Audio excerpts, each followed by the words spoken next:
এটা হচ্ছে টেকের ঘাটের কাছে যে বালিয়াঘাট বাজার, সেখান থেকে ডাম্পের ব্রিজ। এই ডাম্পের ব্রিজ থেকে শুরু করে আজকে আমরা ঈদ যাত্রা শুরু করব, চলে যাব কুষ্টিয়াতে। কুষ্টিয়া যাওয়ার দীর্ঘ রাস্তায় যত দৃশ্য আছে সেগুলো সব ক্যামেরা বন্দি করব এবং সামনের দিকে আমরা আগাতে থাকব। আমাদের প্রজেক্ট চলতেছে এই যে এই নদীটা, ছোট্ট নদী, এটাকে কেটে বড় করার। এখান থেকে কাটতে কাটতে সামনের দিকে একবারে টেকের ঘাটে আমরা চলে যাব। তো টেকের ঘাটে যাওয়ার রাস্তা, মেন রাস্তা এটা দিয়ে প্রচুর পরিমাণে কয়লা এবং পাথর আসে ইন্ডিয়া থেকে। এই যে সামনে ইন্ডিয়ার যে পাহাড় দেখা যাচ্ছে, এই পাহাড়ের গা ঘেঁষে রাস্তা আছে, এই রাস্তা দিয়ে আমরা চলে যাব সুনামগঞ্জ। সুনামগঞ্জ থেকে নেত্রকোনা, তারপরে ময়মনসিংহ, তারপরে টাঙ্গাইল, সিরাজগঞ্জ, নাটোর, পাবনা, তারপরে কুষ্টিয়া। লম্বা রাস্তা।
এটাই সেই বিখ্যাত নীলাদ্রি লেক, যেটা ভারত এবং বাংলাদেশের মাঝখানে অবস্থিত। পুরো অংশটাই বাংলাদেশেরই মনে হয়। আর এই পাশে যে পাহাড়টা দেখা যাচ্ছে, কালো কালো পাথর, সাদা পাথর, এই পাথরই বাংলাদেশে ইম্পোর্ট হয়। এই নীলাদ্রি, এইখানে মানুষ বিকেল বেলায় এবং অনেক দূর দূরান্ত থেকে আসে মানুষ এখানে ঘুরতে, বিশেষ করে তাহিরপুর থেকে নৌকা ভ্রমণ করতেও আসে তারা এই অংশে আসে। এখানে ভারত থেকে আসা মালামাল স্বল্প মূল্যে এবং বেশি পরিমাণ না, কেউ বেশি পরিমাণ নিলে তাকে বিজিবি আটকাই দেবে। অল্প পরিমাণ মালামাল এখান থেকে কিনে নিয়ে যেতে পারে দৈনন্দিন জীবনের, বিশেষ করে কসমেটিক্স আইটেম। আর এখান থেকে ডান সাইডের দিকে আমরা এখন পাহাড়ের পাশ দিয়ে আমরা যাব। পাহাড়ের উপরেও ওঠা লাগবে কিছু জায়গায়, সেই দৃশ্যগুলো আপনাদের দেখাবো। আর যে পাথরের যেখান থেকে আসতেছে সেখানে তো আসলে যাওয়া সম্ভব না, প্রচুর পরিমাণে ধুলা, পাথরের পাশাপাশি কয়লা।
চলতি পথে এখন আমরা পাহাড়ে উঠবো। এই পাহাড় থেকে উঠে পাহাড়ের উপর দিয়ে কিছু রাস্তা, আবার কিছুটা নিচে কিছুটা উপরে, এইভাবে যাব। বেশ ওঠাটা মোটামুটি সহজ, কিন্তু নামাটা খুব রিস্কি, যদি বাই চান্স যদি পিছলে যায়।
এই যে এখন আমরা পাহাড়ের উপরে উঠে পড়ছি, এই যে হলুদ বা লাল মাটি, এখন এই মাটির উপর দিয়ে রাস্তা। এখানে কোনো নির্ধারিত বৈধ রাস্তা নাই, সব এরকম পাথর টাথরের ভিতর দিয়ে রাস্তা, এইভাবে চলতে হবে। যদিও এখানে পাকা রাস্তা করা হয়েছিল, কিন্তু সেগুলো সব ভেঙে নষ্ট হয়ে গেছে, এখন মাটির উপর দিয়ে চলা যায়। সামনে যে আমরা আবার পাহাড় থেকে নিচে নামবো।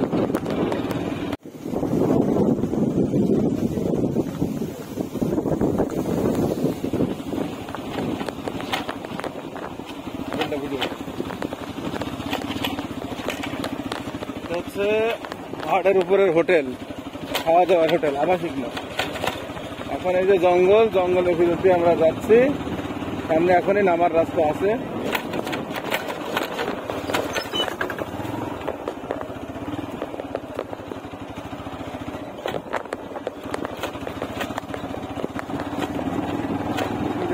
নিতে থাকে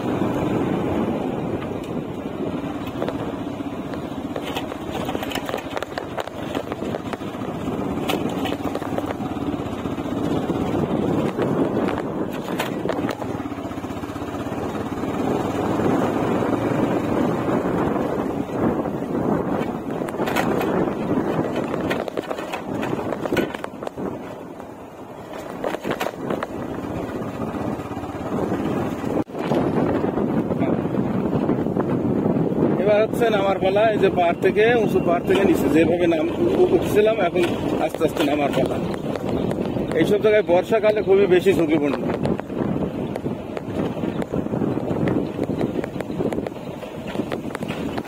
এরপরে আবার উঠতে হবে, যে সামনে আবার উঁচু।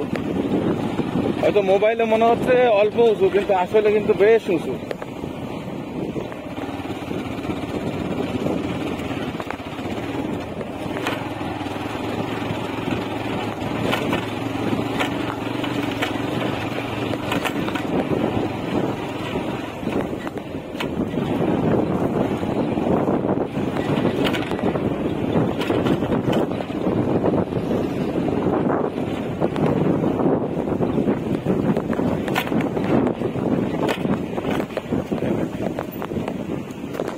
দোকান আছে, ছোটখাটো কিছু দোকান আছে, এগুলো বেশিরভাগ বাড়ির সাথে দোকান। তো এরা সভ্যতা থেকে বা মেইন শহর থেকে অনেক দূরে। এদের কোনো কিছু প্রয়োজন হলে কিভাবে যে কি সারে এরা। এখান থেকে সুনামগঞ্জ জেলা থেকে এখানে আর গাড়ি নিয়ে কারোর আসার কোনো সুযোগ নাই। আপনি যত বড় লোকই হন, আপনার মাইক্রো থাকুক আর হচ্ছে ল্যান্স ক্রুজার থাকুক, যাই থাকুক, আপনি এখানে আর আসতে পারেন একমাত্র মোটরসাইকেল অথবা পায়ে হাঁটা। এই যে মাঝখানে যে বিশাল বড় একটা নদী আছে, এখন আমরা এই নদীটা পার হব। এই নদীটার নাম হচ্ছে জাদুকাটা। জাদুকাটা একটা অদ্ভুত নাম। এখান থেকে আমি যে পাহাড়ে দাঁড়িয়ে আছি, এখান থেকে যথেষ্ট পরিমাণ নিচে, এখানে আমি বলা চলে এখন আমি প্রায় 20 তলা বিল্ডিং এর উপরে আছি এরকম। এই যেখানে একজন গোসল করতেছে এই নদীতে, এটা একটু জুম করলে বোঝা যাবে যে ইনি গোসল করতেছে। তার থেকে আমাদের কতখানি দূরত্ব। এই নদীটা মূলত ভারত থেকে এসছে, ভারত থেকে এসে বাংলাদেশের ভিতরে ঢুকে পড়ছে, সামনের দিকে আগে গেছে। আমরা এখন এই নদীটা পার করবো। এরপর কোনো ব্রিজ নাই, নৌকা চলাচল হয় বর্ষাকালে। এখন হচ্ছে বেলি ব্রিজ বানানো আছে কাঠ দিয়ে, বাঁশ দিয়ে, তার উপর দিয়ে আমরা যাবো। এসেছিলাম। এখানে সবচেয়ে ঝুঁকি হচ্ছে এখন এই পাহাড় থেকে নামবো, যে নৌকা ঘাটে যাব। এই ঘাটটা হচ্ছে সবচেয়ে ঝুঁকিপূর্ণ, কোন রকম একটু মিস্টেক হলে একদম নদীতে যে পড়বে, আর কতবার যে পোল্টি খাবে তার কোনো ঠিক নাই।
এতক্ষণ যে ঢালে নামলাম তার থেকে বেশি ঢাল হচ্ছে নদীর পাড়ে নাম, আরো বেশি খারাপ। আবার যেতে বাম সাইডে ঘোরা লাগবে, সোজা চলে গেলে একবারে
এই পাথরগুলো হচ্ছে মানুষজন হলো যখন কম পানি থাকে তখন হলো এগুলো সব বেছে বেছে এক করে রাখে, আবার পরে এগুলো বিক্রয়ের জন্য নিয়ে যাবে।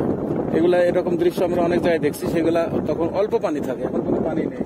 আর এই যে বালি, এই সেই বিখ্যাত সেই সিলেট বালি যেটা সারা দেশে ছড়ায়, এখান থেকে দেখা যায় 2-3 হাজার টাকা ট্রাক। আর যখন বাংলাদেশের আর এক মাথায় যাবে তখন এগুলোর দাম 40, 50, 60, জায়গা ভেদে এর দাম আরো বেশি হয়।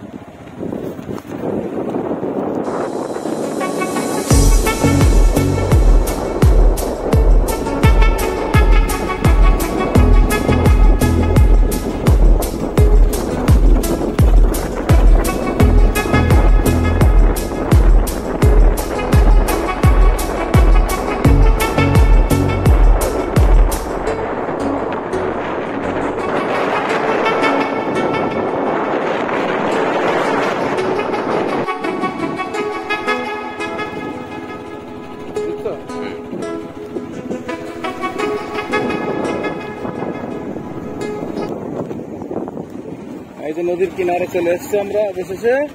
এখন এখান থেকে ডান সাইডে যাবো আমরা, তাহলে আমরা এই নদী থেকে উপরে উঠে পড়লাম। এরপরে মফস্বলের ভিতর দিয়ে যেতে যেতে এক পর্যায়ে পাকা রাস্তায় পৌঁছে যাবো।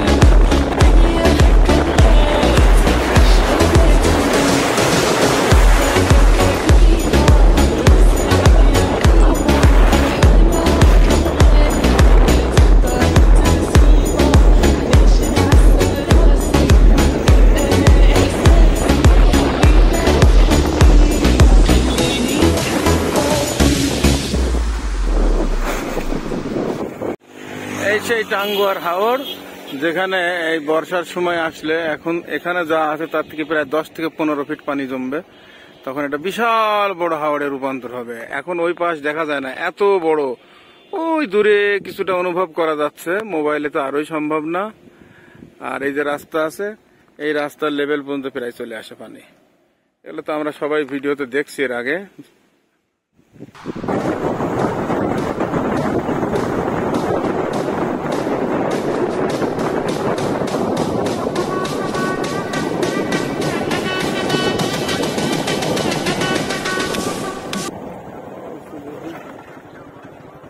ভাই নেত্রকোনা এই রাস্তা,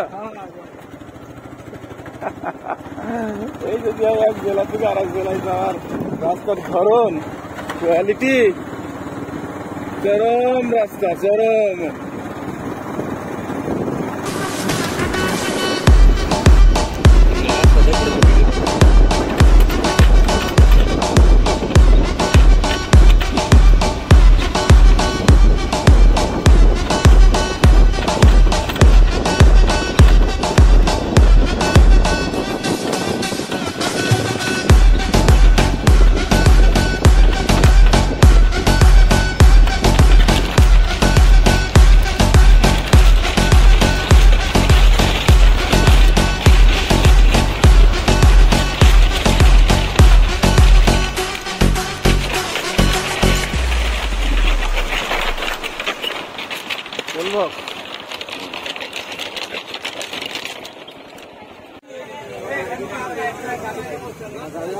বিশাল সিরিয়াল, অনেক বড় সিরিয়াল। নৌকায় মোটরসাইকেল উঠছে 10-12টা, তারপরে সামনে আরো 10-12টা রিজার্ভে আছে। এই মোটরসাইকেল ওই পারে যাবে, ওইগুলো নামায় আসবে, সামনের গুলো উঠবে, তারপরে আমাদের এই সিরিয়ালের ভিতরে পাড়াপাড়ি।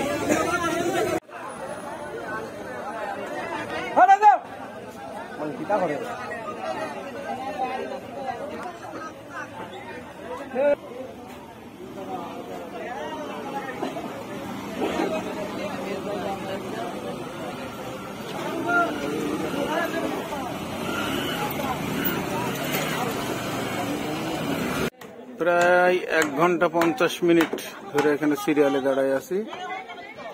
এই পাশ থেকে যায়, ওই পাশে ভরে, সিরিয়াল মানে না মানুষ। দেখা যাক, একটা গাড়িতে উঠছে হলো 15টা, আর আমাদের এখন সিরিয়ালে আছে 16টা। দেখা যাক কে বাদ যায়, সে একজন কি আমি না অন্য কেউ। এটা আমার কোন দিক থেকে আসে? হ্যাঁ, ভিডিও তো চালু, এইটাই রাস্তা মনে হয়, এই দিকটা বুঝে নাকি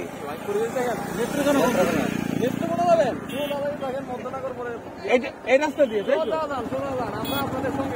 আচ্ছা আচ্ছা, আসুন আপনি সামনে যান, আপনি সামনে যান।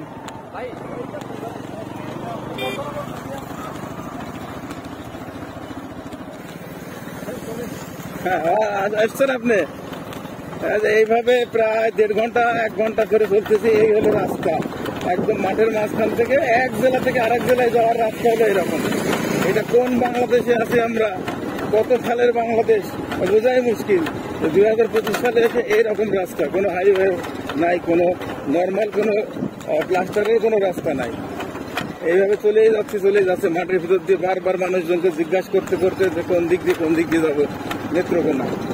এই হলো সুনামগঞ্জ এবং নেত্রকোনা যাওয়ার রাস্তা।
6 ঘন্টা জার্নি করে এই মাত্র এসে পৌঁছালাম হচ্ছে মোহনগঞ্জ।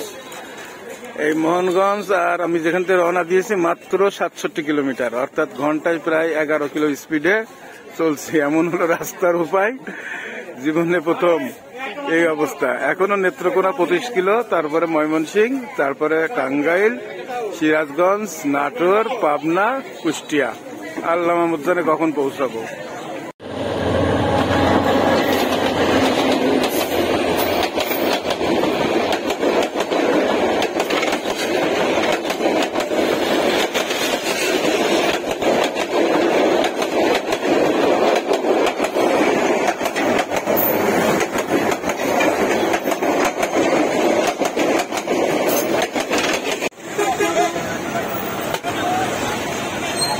অনেক জার্নির পরে এখন আমরা পৌঁছেছি হচ্ছে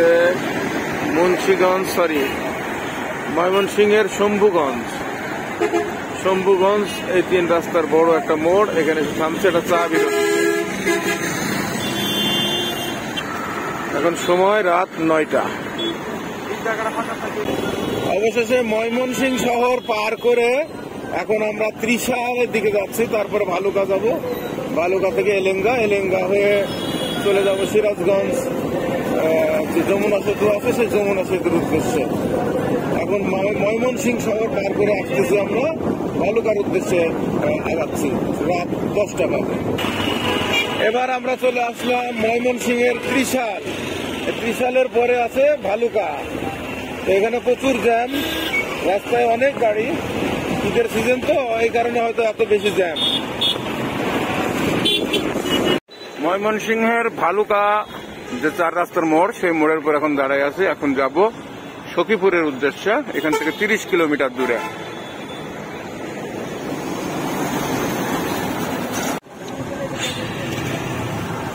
যমুনা সেতুর আগে মোটরসাইকেলের আলাদা লেন তৈরি করা হয়েছে এবং একটা দীর্ঘ সারি।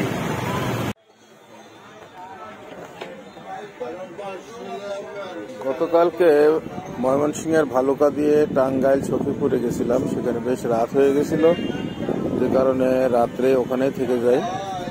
আর আমার সাথে যে ছেলেটা ছিল ক্যামেরায় ভিডিও করতেছিল আমার পিছন থেকে, তার বাসাতেই থাকি। সে ওখান থেকে নেমে যাওয়ার পরের থেকে আর তো ভিডিও করতে পারি নাই।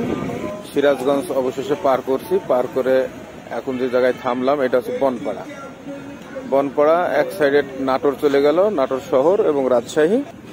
আর একদিকে চলে গেল পাবনা, কুষ্টিয়া, ঝিনাইদহ, খুলনা। এখন সামনে গন্তব্য বলতে বড় জায়গা আছে হচ্ছে গাছিলিয়া মোড় থেকে একদিকে চলে গেল পাবনা, আর একদিকে হচ্ছে কুষ্টিয়া।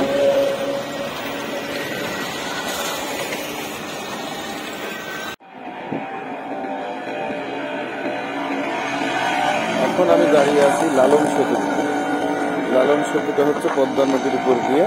এক পাশে হাডিং ব্রিজ আছে, সেই পুরাতন ঐতিহ্যবাহী হাডিং ব্রিজ, রেল ব্রিজ। আর এক পাশ দিয়ে হচ্ছে যান চলাচলের জন্য এই লালন সেতু পার হলে আমি কুষ্টিয়াতে প্রবেশ করব, অর্থাৎ বলা চলে কুষ্টিয়াতে প্রবেশ করছি। এখন চলে আসলাম কুষ্টিয়া শহরে। এটা হচ্ছে মজমপুর বাস স্ট্যান্ড। কুষ্টিয়াতে 2টা বাস স্ট্যান্ড, একটা হচ্ছে কেন্দ্রীয় বাস স্ট্যান্ড আর একটা হলো দূরপাল্লা।